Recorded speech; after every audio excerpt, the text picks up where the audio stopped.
आपने कभी भी कागज को जलाया हो तो आपने नोटिस किया है कि उसके जलाने के बाद राख बचती है, जिसको हम लोग ऐश बोलते हैं, ASH।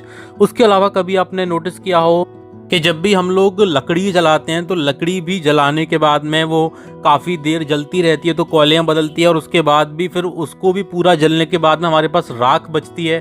तो आखिरकार इन सब का रीज़न क्या है?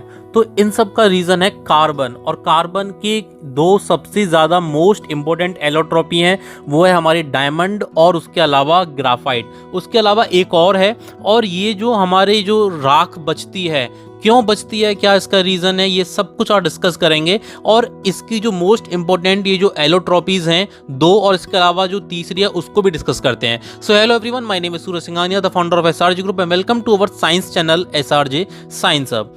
तो जैसा कि आपको बताया, इसमें राख बचती है। इसका जो सबसे मेन रीज़न है वो तो यही है कि वो हमारा एक सबसे ज़्यादा प्योरेस्ट फॉर्म ऑफ कार्बन नहीं है। कहने का मतलब यह है कि हमारे डेली लाइफ से लेकर के हमारे खाने पीने की चीज़ें, हमारे इंडस्ट्रियल यूजेस, जो कि कारखानों में बहुत सारी केमिकल्स, फैक्ट्रीज में बहुत सारी चीज़ें हमारे आसपास जितनी भी हैं, उन सभी में कार्बन का इस्तेमाल होता है। अब यहाँ पर बात यह है कि कार्बन के हमारे जितने भी प्रोडक्ट्स हैं, जितने भी कंपाउंड्स हैं, जितने भी मटेरियल्स हैं, उनमें हम यहाँ पर बात करने जा रहे हैं प्योर फॉर्म ऑफ कार्बन की।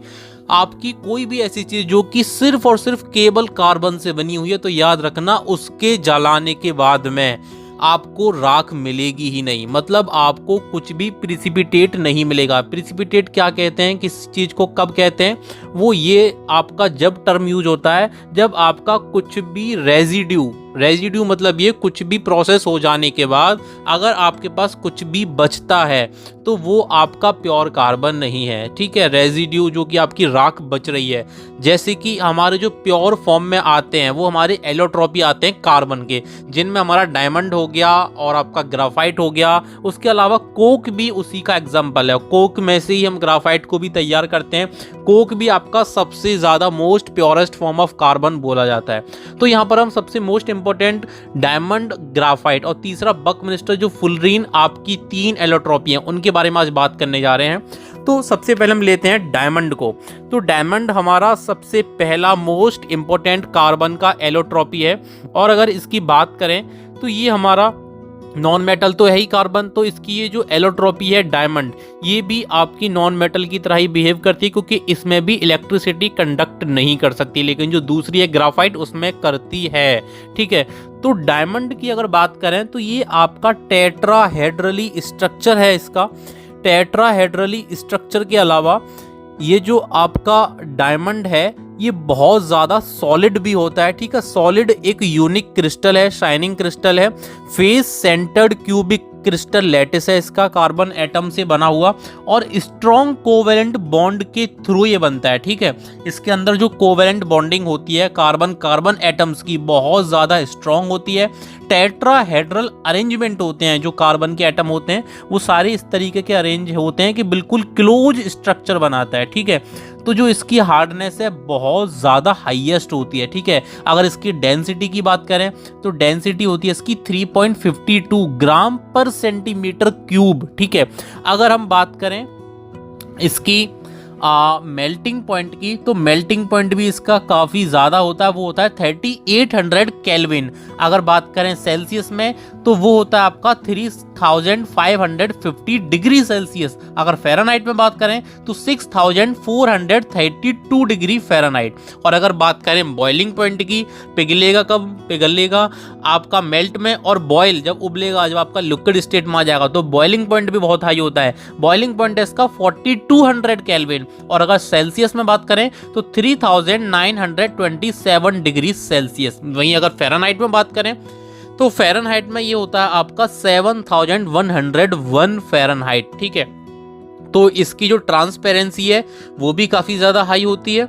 और रिफ्रैक्टिव इंडेक्स, वो आपका हम लाइट वाले चैप्टर में पढ़ेंगे फिजिक्स के अंदर, वहाँ पर इसको सारा डिस्कस करेंगे। रिफ्रैक्टिव इंडेक्स क्या होता है, जो कि शाइनिंग से और इसके इंसिडेंट रेस से, रिफ्लेक्शन से आपका रिलेटेड टर्म है, तो वो होता है इसका 2.42।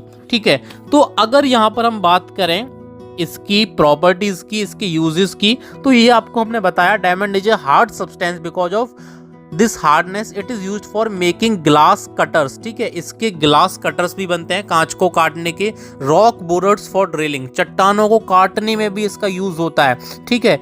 इसके अलावा ये आपका बहुत ज़्यादा चमकीला होने की वजह से, शाइनिंग होने की वजह से ये आपका ज्वेलरीज में भी यूज होता है। उसके अलावा ये आपका केमिकली अनरिएक्टिव होता है, ये इसकी प्रॉपर्टी है, ये आपका रिएक्शन नहीं कर पाता। और उसके अलावा थर्मोमीटर्स में भी ये आपका कभी कभी यूज़ करा जाता है, बहुत ज़्यादा तो नहीं, लेकिन थोड़ा बहुत इसका यूज़ है थर्मोमीटर्स को बनाने में भी। उसके अलावा इसकी जो सेंसिटिविटी है वो हीट रेज के लिए काफ़ी एक्स्ट्रा ऑर्डिनरी है। It is not affected by the harmful radiation, radiations के थ्रू ये आपका अफेक्ट नहीं होता, ठीक है। अब अगर बात करें इसके टाइप्स की तो देखो दो तरीके के डायमंड होते हैं, एक तो नेचुरल डायमंड और दूसरा आपका सिंथेटिक डायमंड। हाँ, हम डायमंड को सिंथेटिक अपने आप मैन मेड भी बनाया जाता है इसको, ठीक है। नेचुरल तो मिलता ही मिलता है। उसके अलावा हाई प्रेशर पर, हाई टेम्परेचर पर केमिकल वेपर डिपोजिशन मेथड के थ्रू हम आर्टिफिशियल डायमंड भी तैयार करते हैं, ठीक है। अब इसके अलावा इसके काफ़ी सारे इंटरेस्टिंग फैक्ट भी हैं, जैसे कि largest diamond ever found is the Cullinan diamond, जो आपका बहुत ज़्यादा एक अब तक का सबसे बड़ा डायमंड था, ठीक है। उसके अलावा diamond can be coloured by impurities, diamond के अंदर हम कलर्स भी मिक्स कर सकते हैं जो कि आपके इम्प्योरिटीज़ के थ्रू मिक्स होते हैं, जैसे कि नाइट्रोजन के थ्रू कर दिया या बोरोन के थ्रू कर दिया, ठीक है। अब इसके बाद जो हमारी सेकेंड मोस्ट इंपॉर्टेंट एलोट्रॉपी है कार्बन की, वो है हमारी ग्राफाइट, ठीक है। अब अगर ग्राफाइट की बात करें तो ग्राफाइट हमारा एक ऐसा एलोट्रॉप है जो आपका इलेक्ट्रिक कंडक्टर भी है, ठीक है। इसके अंदर से करंट पास होता है, लेकिन इसके अंदर स्ट्रॉन्ग कोवेलेंट बॉन्डिंग नहीं होती, ठीक है। इसके अंदर वीक वंडरवाल फोर्सेस की लेयर्स होती हैं, और जैसे कि आपको पता है ये भी कार्बन का एलोट्रॉप है, तो इसके अंदर भी आपके इलेक्ट्रॉन 4 ही हो गए, वैलेंस इलेक्ट्रॉन, ठीक है। तो इसमें क्या होता है, डायमंड के 4 इलेक्ट्रॉन सारे के सारे क्लोजली पैक्ड होते थे, कोई फ्री नहीं होता था, इसी वजह से यहाँ पे इलेक्ट्रिसिटी पास नहीं होती थी। लेकिन यहाँ पर इसके 3 कार्बन एटम, ठीक है, सॉरी 3 कार्बन इलेक्ट्रॉन तो आपके अटैच रहते हैं दूसरे कार्बन एटम से जब ये लेयर क्रिएट करता है, लेकिन एक इसका इलेक्ट्रॉन फ्री रहता है, जिसकी वजह से इसका इलेक्ट्रिसिटी का कंडक्टर बनने की जो चांसेज हैं वो इंक्रीज हो जाती हैं। अब इसकी अगर हार्डनेस सॉफ्टनेस की बात की जाए तो ये सॉफ्ट होता है, डेंसिटी इसकी नॉर्मल होती है, डायमंड से कम होती है, 2.25 ग्राम पर सेंटीमीटर क्यूब। अब अगर मेल्टिंग पॉइंट की बात करें तो मेल्टिंग पॉइंट इसका 3850 होता है केल्विन में, सेल्सियस में होता है 3773 डिग्री सेल्सियस, फ़ारेनहाइट में 6823 डिग्री फ़ारेनहाइट, ये इसका मेल्टिंग पॉइंट है। और बॉइलिंग पॉइंट है इसका 4200 केल्विन, यही आई थिंक डायमंड का भी था, ठीक है। तो डायमंड का भी यही है और आपका ग्राफाइट का भी यही है, ठीक है, क्या बॉइलिंग पॉइंट, ठीक है। अब इसके बाद अगर इसके बॉइलिंग पॉइंट को सेल्सियस में देखें तो वो है 3927 डिग्री सेल्सियस और फ़ारेनहाइट में 7101 डिग्री फ़ारेनहाइट। थर्मल कंडक्टिविटी भी इसकी काफ़ी ज़्यादा होती है डायमंड के कंपेरिजन में, क्योंकि ये आपका कंडक्टर है हीट का भी और इलेक्ट्रिसिटी का भी, ठीक है। वो इलेक्ट्रिसिटी का नहीं होता डायमंड, लेकिन ग्राफाइट है, मतलब ये ग्राफाइट आपका एज ए मेटल भी रिएक्ट कर रहा है। क्यों? क्योंकि मेटल्स की तो प्रॉपर्टी होती है कि वो कंडक्टर होते हैं इलेक्ट्रिसिटी के, यहाँ पर कार्बन नॉन मेटल होते हुए भी ग्राफाइट के फॉर्म में कंडक्टर के रूप में काम करता है, ठीक है। इसके अलावा अगर बात करें टाइप्स ऑफ ग्राफाइट की तो ये नेचुरल ग्राफाइट हमको मिलते ही हैं और सिंथेटिक ये भी बनाए जाते हैं, ठीक है। तो सिंथेटिक ग्राफाइट भी हमारे बनाए जाते हैं। और देखो इसके अलावा इसके अगर उसकी बात करें आर्टिफिशियल मैन्युफैक्चरिंग की तो वो आपका हीटिंग करा जाता है कोक को 3000 डिग्री सेल्सियस डिग्री आपके टेम्परेचर पर, उस टेम्परेचर पर उसको जब हीट करेंगे कोक को तो कोक आपका कन्वर्ट हो जाएगा ग्राफाइट के फॉर्म में। अब कोक क्या है? कोक भी आपका प्योरेस्ट फॉर्म ऑफ कार्बन माना जाता है। कहाँ से निकलता है? जो पेट्रोल होती है, पेट्रोल को जब रिफाइनरीज में रिफाइन करते हैं तो वहाँ से जो वेस्ट प्रोडक्ट निकलते हैं काफ़ी सारे निकलते हैं, एक नहीं निकलता। आपकी कंप्रेस्ड नेचुरल गैस हो गई, लिक्विफाइड पेट्रोलियम गैस हो गई, ये सारी चीज़ें पेट्रोल की रिफाइनिंग में ही निकलती है। केरोसिन ऑयल हो गया तो वहीं पर हमारा कोक भी निकलता है और कोक आपका सबसे ज़्यादा most purest form of carbon माना जाता है, ठीक है। तो उसको जब हम हीट करते हैं 3000 डिग्री सेल्सियस टेम्परेचर पर तो वो हमारा फिर ग्राफाइट वहाँ से सिंथेटिक क्रिएट होने लगता है। ठीक है, अब इसके बाद इसका जो लेयर्स का पैटर्न है वो कैसा है, यूनिप्लेनर लेयर्स हैं किसकी, 6 कार्बन एटम की हेक्सागोनली। ठीक है, अब इसके बाद अगर इसका अरेंजमेंट देखें तो एक बेंजीन रिंग के फॉर्म में इसका वो बनता है स्ट्रक्चर, जिसमें हमने आपको बताया कौन सी फोर्स लगती है, वंडरवाल्स फोर्स लगती है, सारी हम आगे डिस्कस करेंगे अच्छे से।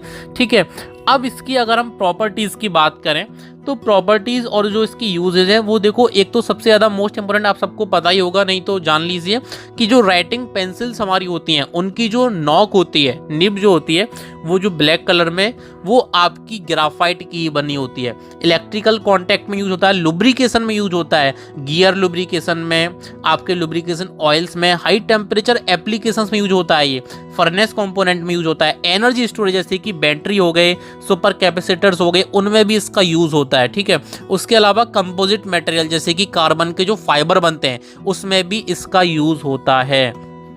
अब इसमें कुछ इसके फैक्ट हैं बहुत ज़्यादा यूनिक हैं, जैसे कि ग्राफाइट आपका सबसे ज़्यादा one of the softest material अब तक का है मिला हुआ हमको। Excellent conductor of electricity, electricity का कंडक्टर तो आपको बताया ही अभी हमने।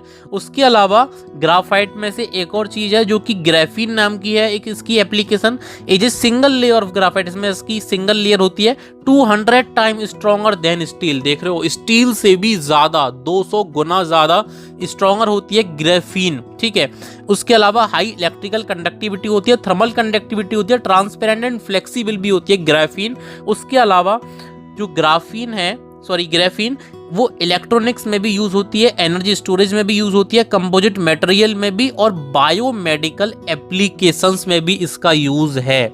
ठीक है, अब अगर इसके बाद इसकी बात करें जो कार्बन कार्बन इसमें बॉन्ड बनाते हैं किसमें, ग्राफाइट के स्ट्रक्चर में, तो उनकी बॉन्ड लेंथ कितनी होती है, वो इनकी बॉन्ड लेंथ होती है 1.92 एंगस्ट्रोम। एंगस्ट्रोम उसकी डिग्री और यूनिट है बॉन्ड की जो लेंथ हम जिसमें मीजर करते हैं। और अगर डिस्टेंस की बात की जाए इसकी प्लेन्स के बीच में तो वो हमारा 3.9 एंगस्ट्रोम होता है। एंगस्ट्रोम क्या है, एंगस्ट्रोम हमारी उस यूनिट का नाम है जिसमें हम इसको मीजर करते हैं बॉन्ड की लेंथ को। ठीक है, तो ये हमारा ग्राफाइट के बारे में था। अब जो हमारी सबसे लास्ट और मोस्ट इंपोर्टेंट तीसरी एलोट्रॉपी है वो है हमारी बकमिंस्टर फुलरेन। इसके बारे में अभी इतना ज़्यादा नोन वैसे है नहीं, लेकिन इस पर काफ़ी सारे रिसर्चेज चल रहे हैं। इसमें ये बताया जाता है कि जो हमारे कार्बन एटम है वो हमारे टोटल 60 होते हैं। 60 के बाद फिर सारे बकमिंस्टर फुलरेन के ही स्ट्रक्चर्स आने लगते हैं, शुरू हो जाते हैं। और ये हमारी जो एलोट्रॉपी है वो as a semi metalloid devices की तरह भी यूज़ होती है, मतलब इसमें कुछ हद तक मेटल के और नॉन मेटल के दोनों के कैरेक्टरिस्टिक्स पाए जाते हैं। ठीक है, उसके अलावा इसका जो स्ट्रक्चर है वो हेक्सागोनल रिंग की तरह होता है, फुटबॉल के स्ट्रक्चर में होता है, पेंटागोनल के स्ट्रक्चर में होता है, और इसके अंदर ट्राइवेलेंट बॉन्ड बनते हैं बिटवीन एटम्स। ठीक है, और इसका जो सिमेट्री है वो आइकोसाहेड्रल सिमेट्री है, जो कि मतलब फुटबॉल का जो इंटरनल स्ट्रक्चर है उसका अंदर का उस टाइप में होता है जो बकमिंस्टर फुलरेन है वो। और अगर इसके मेल्टिंग पॉइंट की बात की जाए तो वो 2750 केल्विन है, सेल्सियस में 2477 है, और फ़ारेनहाइट में आपका 4501। ठीक है, और इसके बाद जो इसका बॉइलिंग पॉइंट है वो इसका टेम्परेचर में नहीं है, वो सीधे सबलाइम होता है, डायरेक्टली वेपर में ये कन्वर्ट होती है। और डेंसिटी इसकी 1.7 ग्राम पर सेंटीमीटर क्यूब है। ठीक है, और इलेक्ट्रिकल कंडक्टिविटी की बात करिए तो आपको अभी बताया ये as a semiconductor device में यूज होती है, जैसे कि हमारा सिलिकॉन यूज होता है, इसके सोलर सेल्स भी बनते हैं, तो ये इसमें यूज होता है।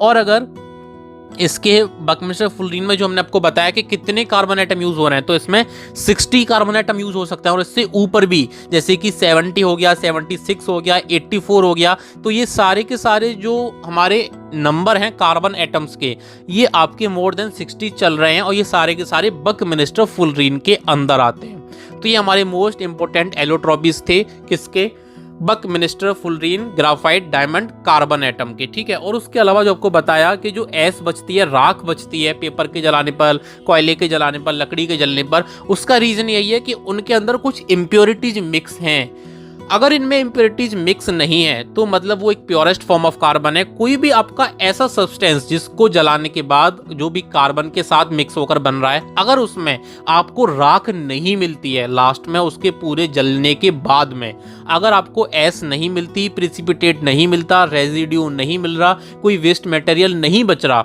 तो फिर वो आपका प्योरेस्ट फॉर्म ऑफ कार्बन के अंदर आता है। So thank you everyone.